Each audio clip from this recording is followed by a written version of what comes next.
Baiklah, Assalamualaikum warahmatullahi wabarakatuh.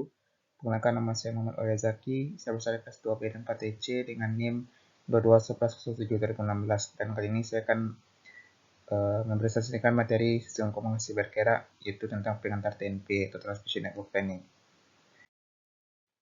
Baiklah, materi yang akan dibahas pada kali ini yaitu apa itu Transmission Network Planning, yang kedua tujuan dari Transmission Network Planning, yang ketiga komponen utama pada TNP, yang keempat faktor-faktor yang mempengaruhi perencanaan jaringan, yang kelima adalah langkah-langkah dalam melakukan perencanaan jaringan. Baiklah, kita masuk ke materi yang pertama, yaitu apa itu TNP. TNP atau Transmission Network Planning adalah singkatan dari Transmission Network Planning dalam bahasa Inggris, dalam konteks telekomunikasi dan jaringan komunikasi.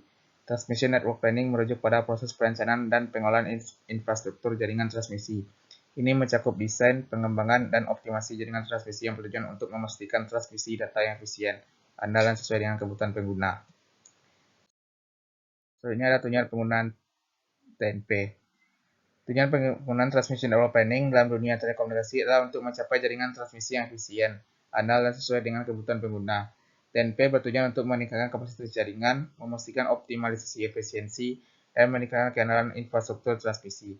Dengan merancang rute transmisi yang efisien, TNP membantu mengatasi pertumbuhan lalu lintas data yang semakin besar. Selain itu, TNP juga fokus pada pemenuhan kebutuhan pengguna, memastikan bahwa jaringan dapat menyediakan layanan kecepatan tinggi, latensi rendah, dan ketersediaan yang tinggi. Selanjutnya ada komponen utama pada TNP. Yang pertama ada stasiun pemancar. Komponen ini adalah pusat yang menghasilkan dan mentransmisikan sinyal. Pemilihan lokasi yang strategis untuk stasiun pemancar sangat penting untuk memastikan cakupan jaringan yang optimal. Yang kedua ada antena dan pemancar radio. Antena dan pemancar radio berperan penting dalam mentransmisikan dan menerima sinyal radio. Penempatan yang tepat dan pemilihan antena yang sesuai dapat mempengaruhi kualitas transmisi. Yang ketiga ada jalur optik dan frekuensi radio. Dalam TNP, pemilihan jalur transmisi seperti serat optik atau frekuensi radio sangat relevan. Ini melibatkan analisis karakteristik dan kelebihan masing-masing jalur untuk memenuhi kebutuhan jaringan. Yang keempat ada pengelolaan kapasitas dan spektrum. Pemahaman tentang manajemen kapasitas jaringan dan penggunaan spektrum frekuensi sangat diperlukan. Dalam bagian ini, diperlukan analisis untuk memastikan kapasitas memberi dan efisiensi penggunaan spektrum.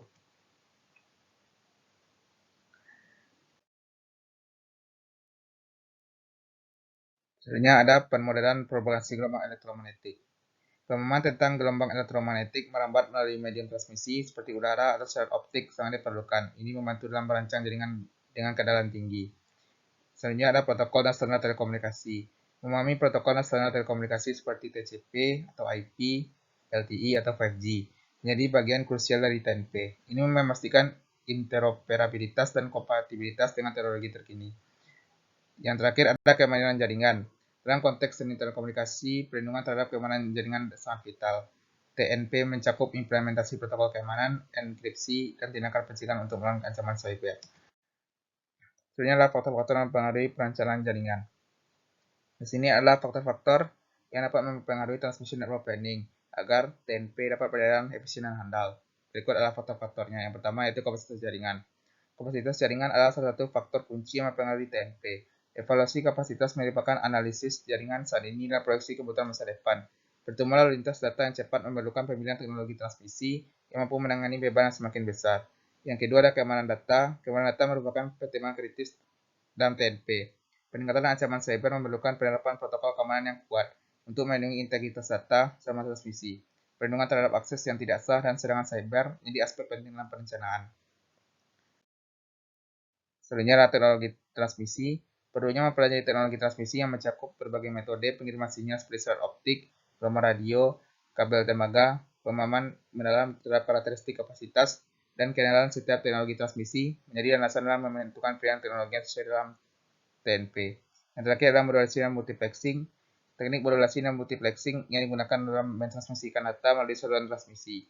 Pengetahuan ini membantu dalam memilih metode yang optimal untuk menggabungkan dan membagi sinyal, serta mengoptimalkan penggunaan spektrum frekuensi. Selanjutnya langkah-langkah dalam melakukan perencanaan jaringan. Berikut langkah-langkah dalam melakukan perencanaan transmission network planning agar jaringan transmisi menjadi optimal. Berikut adalah identifikasi kebutuhan analisis pengguna. Tahap ini melibatkan identifikasi kebutuhan pengguna dan analisis dalam terhadap jenis layanan yang akan disediakan oleh jaringan. Di sini kita dapat mempelajari cara menganalisis kecepatan transmisi yang diperlukan, latensi yang dapat diterima, dan persyaratan kinerja lainnya yang berkaitan dengan pengguna. Selanjutnya, evaluasi kapasitas jaringan. Proses evaluasi kapasitas melibatkan analisis beban jaringan saat ini dan proyeksi kebutuhan kapasitas masa depan.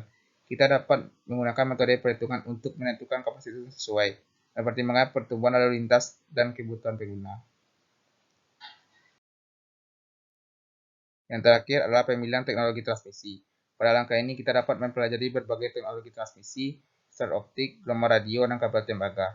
Mereka harus memahami karakteristik, kelebihan, dan kelemahan masing-masing teknologi untuk memilih solusi yang paling sesuai dengan kebutuhan jaringan. Dan berikut adalah gambar dari bagian perencanaan dari Transmission Network Planning.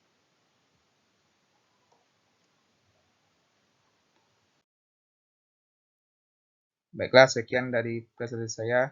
Jika kata-kata yang ada salah, mohon dimaafkan. Assalamualaikum warahmatullahi wabarakatuh.